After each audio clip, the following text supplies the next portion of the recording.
This presentation follows the National Association of Theatre Nurses guidelines and is based on best practice. Entering the theatre suite. Since there is often a lack of lockers in the theatre changing rooms, it is advisable not to take any valuables into theatre. Where possible, rings should be removed as the incidence of glove perforation is higher when they are present, and there is an increased risk of skin reaction below rings due to the concentration of scrub solution.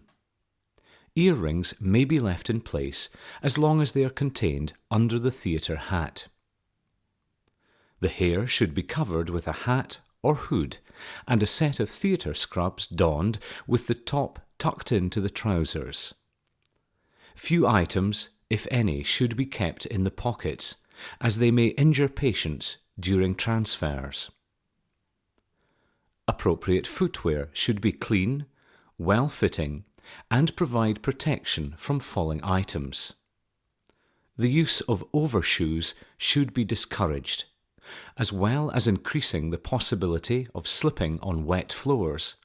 They have been shown to increase the bacterial floor count and to increase hand contamination due to the handling of the overshoes during their removal. Theatre scrubs and shoes should never be worn outside the theatre area. If, for any reason, you leave the theatre, the scrubs must be changed on your return. Before entering the operating theatre, it is advisable to identify the door that leads into the scrub room, as the other doors lead into the recovery exit room and the anaesthetic room, where procedures are often being undertaken. Pre-scrubbing. In the scrub room, care should be taken to ensure all the hair is covered. The face mask is contoured over the nose to prevent steaming up of the eye protection. Masks and eye protection styles vary depending on the type of surgery being performed. If your own spectacles are worn, they should be well-fitting and, if necessary, secured with tape. Should additional protection to the eyes from the side be required, this can be achieved by using a visor. Other types of personal protective equipment may be necessary, for example, lead coats and thyroid protection for cases using X-rays, or specialist goggles for laser surgery. Prior to scrubbing, any small cuts or lesions should be covered with an occlusive waterproof plaster. Chipped nail varnish or false nails can harbour resistant strains of bacteria and must be avoided. The scrub room should have a mirror to check that all hair is covered and the eye protection and mask are correctly fitted, a selection of antiseptic lotions, sterile scrubbing brushes, a clock to check on the time taken to perform each phase of the scrub procedure. Scrubbing. If a local scrub policy is displayed in the scrub room, it must be strictly adhered to. Turn the sleeves up to allow access to the elbows. Set the water temperature, allowing the water to flow for a while to let the temperature stabilise. Set the water flow fast enough to rinse, but not to splash your scrubs, as when they become wet, bacteria from the upper body will be drawn through the damp scrub material onto the outer surface. Wet the arms to the elbows.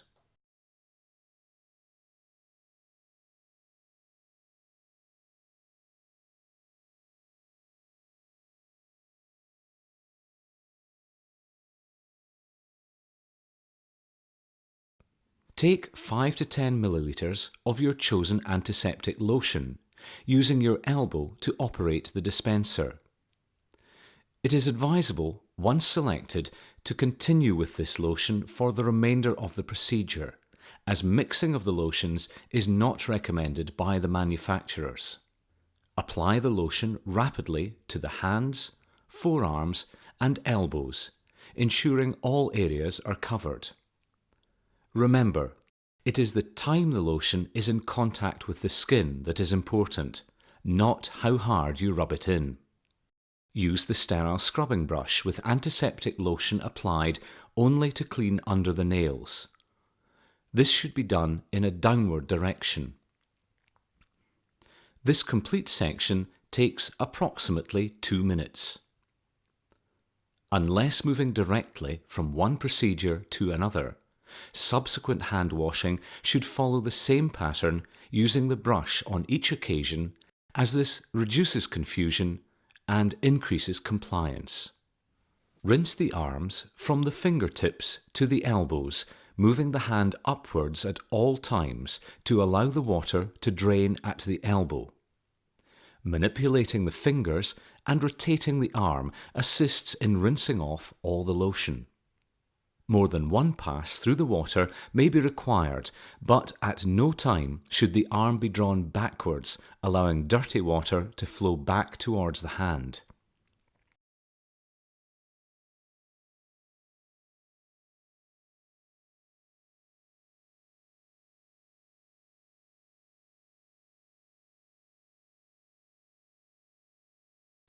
Take another 5 to 10 ml of lotion and apply rapidly from the hands up to the elbows.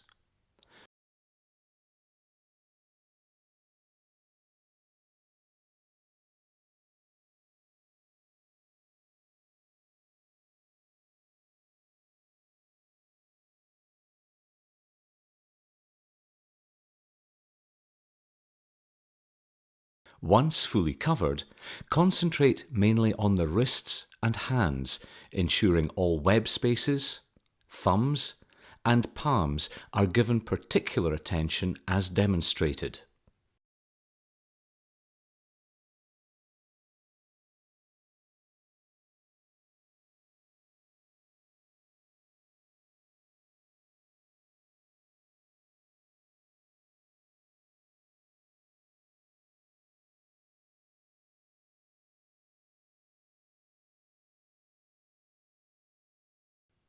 After approximately 1 minute, the hand and forearms are rinsed as before.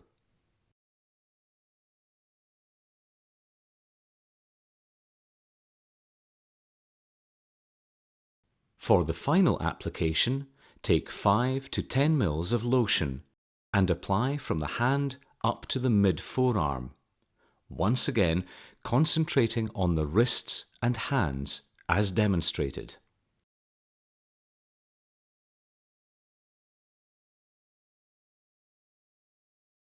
This final stage should take 2 minutes approximately.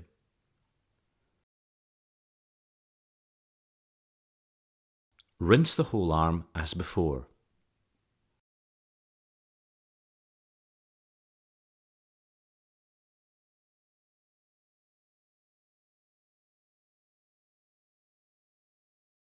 To aid drying, allow excess water to run off from the elbows before moving to the gowning trolley.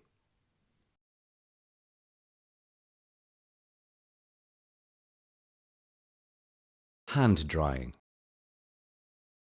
If the gown pack is unopened, look for the folded corners, which, when pulled systematically, allow you to open the pack without contaminating the contents.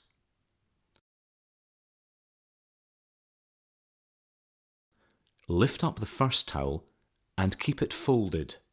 If an unfolded towel is used, by the time you have reached the elbow, which is now classed as dirty, the towel will be wet and allow contamination from the elbow straight onto the palm of your clean hand. The drying is carried out by dabbing the skin, not rubbing. Rotating the arm being dried helps to dry the whole arm. Drying must be carried out only from hand to elbow. Never go in the reverse direction from elbow to hand. Ensure the hand holding the towel does not come into contact with the hand being dried. Discard the towel. Gowning. Locate the neck of the gown and apply a pincer grip with the thumb and forefinger to each side, being careful not to touch the outside of the gown. With the remaining fingers, pick up the folded gown and move away from the trolley. While retaining the pincer grip at the neck of the gown, allow it to unfold. Do not shake the gown, as this causes turbulence, resulting in debris rising from the floor which can contaminate the hands or the front of the gown. Moving your hands and arms outwards, locate the sleeves and move your hands and arms into them.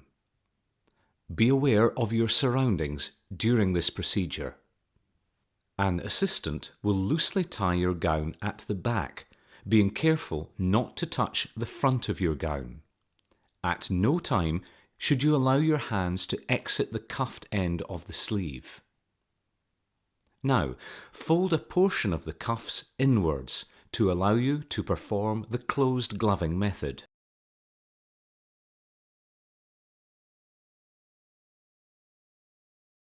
Gloving.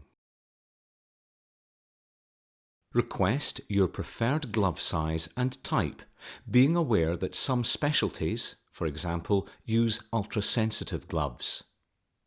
In orthopedics, you will probably be required to double glove. Please note you should use gloves half a size larger than your normal size and don them first. Open the sterile packet on the sterile field and create a fold along the bottom edge to stop the pack folding in on itself.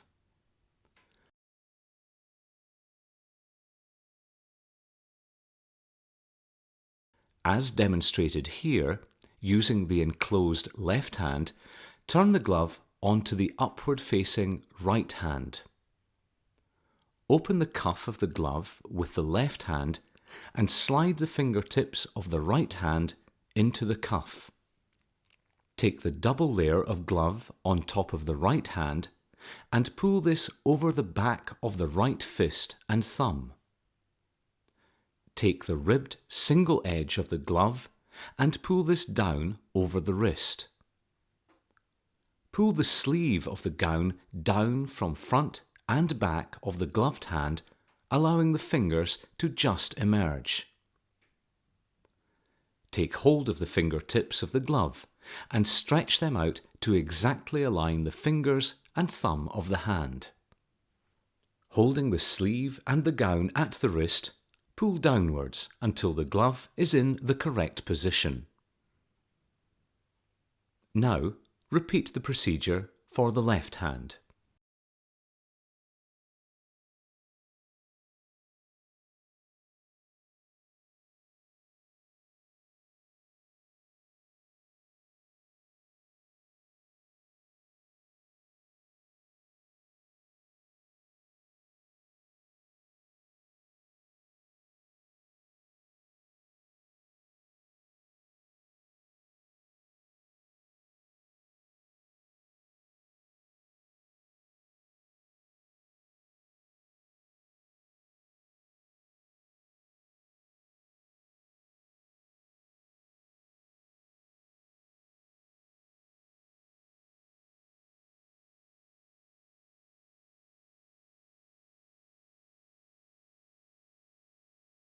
Finally, to secure the gown, an assistant will adjust any loose ties at the back.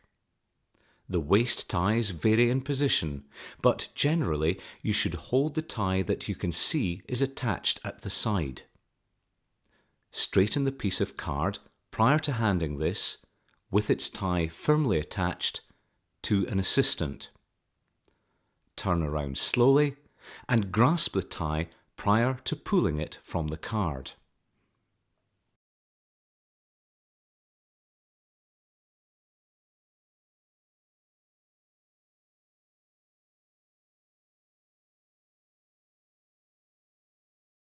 It is important to develop an awareness of theatre environment. Care needs to be taken when moving in the locality of sterile trolleys and other members of the gowned theatre team. When passing either personnel or items, always face those that are sterile with your back towards the unsterile, thus avoiding potential contamination. Changing a glove during the procedure. If you need to change a glove during a procedure, an unscrubbed assistant wearing unsterile gloves should take hold of your glove and the underlying gown at the wrist, ensuring they do not touch the sleeve directly. As you move your hand backward into the sleeve, the assistant should ease the glove forward and remove it. This will leave you with your hand in the correct position to reglove using the closed method. At the conclusion of a case, you should observe the following procedures for removal of gown and gloves. Once the ties have been undone, with your right hand hold the left shoulder of the gown and take the right shoulder of the gown with your left hand. Pull the gown forwards, making sure your gloves remain in place. Fold the gown inwards on itself, thus keeping any contaminants contained. Roll up and place in the laundry bag provided. With the right hand, take hold of the other glove just below the left thumb and pull forwards and remove.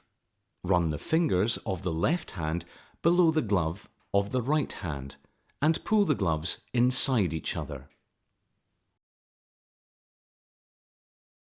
If safety glasses have been worn, remove them by the legs rather than by the front of the glasses. Remove the mask by pulling the ties at the back of the head. The mask should then be disposed of, holding it by the ties only, in the correct rubbish bag. Wash your hands.